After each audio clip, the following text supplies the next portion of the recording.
मेरी बहन इकरा हसन, तुझे सलाम, तेरी हिम्मत को सलाम।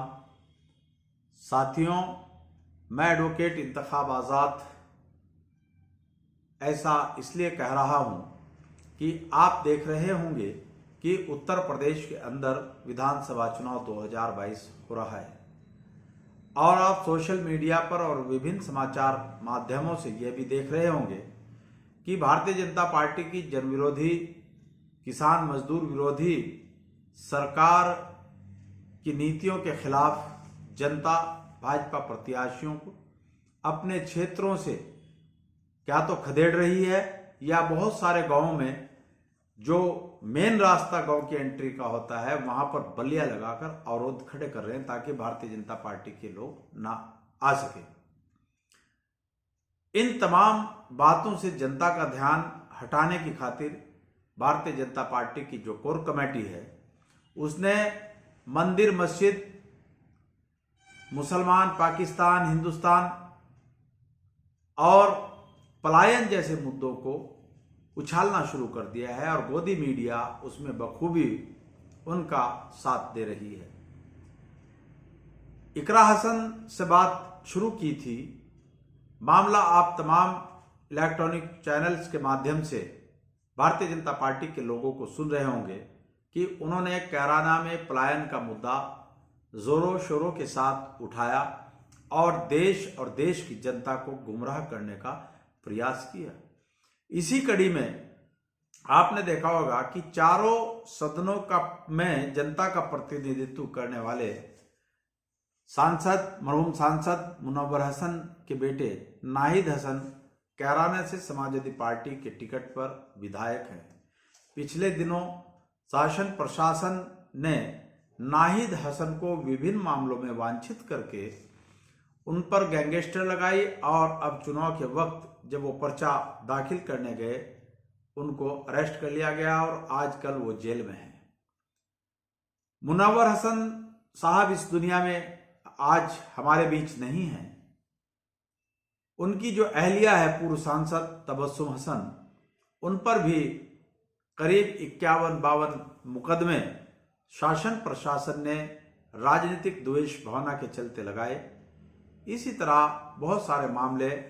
नाहिद हसन विधायक पर भी लगे हैं। ये मामले सही हैं या गलत हैं, ये काम तो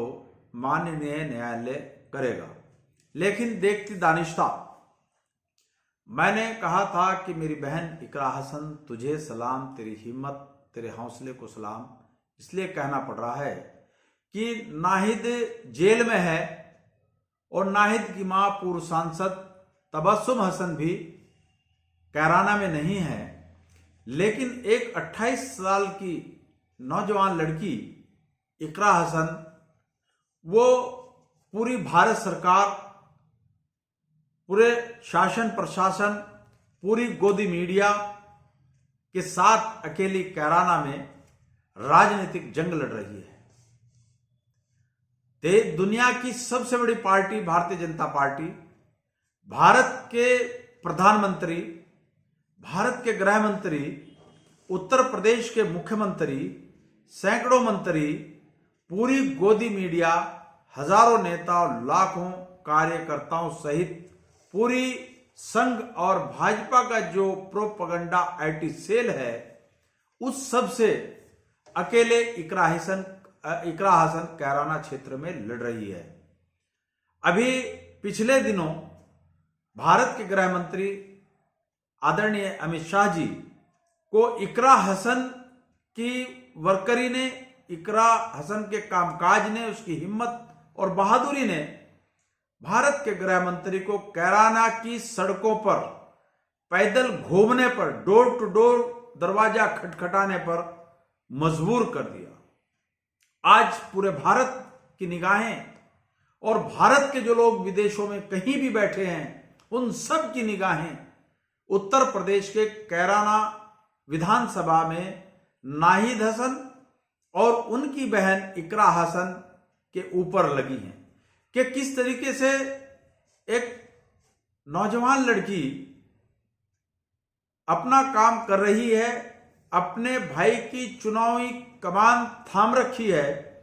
कि भारत के गृह मंत्री अमित शाह जी को कैराना की धरती पर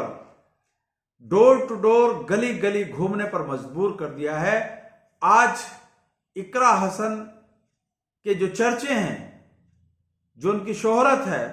वो न केवल कैराना में बल्कि आसपास के जनपदों, पूरे भारत और भारत से बाहर जो लोग विदेशों में भारत के रहने वाले बैठे हैं, वहां हर कोई आज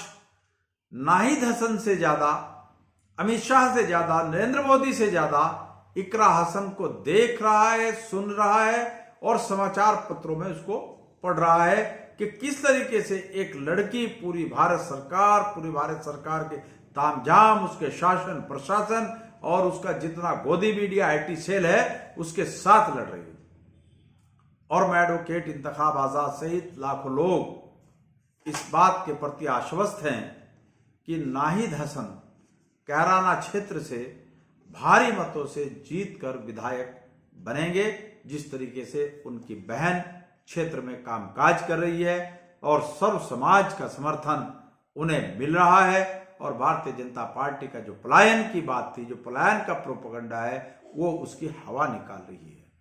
साथियों, आपने मेरी बात को ध्यानपूर्वक सुना, उसके लिए आपका बहुत बहुत शुक्रिया। और साथ ही मैं एडवोकेट इंतखाब आजाद आपसे दरख्वास्त करूंगा कि आपके मोबाइल में जो नीचे लाल रंग में सब्सक्राइब लिखा दिखाई दे रहा है, इसको टच करके बेल आइकन दबाएं और चैनल को सब्सक्राइब करें। जय मूल निवासी, जय संविधान, खुदा हाफिज।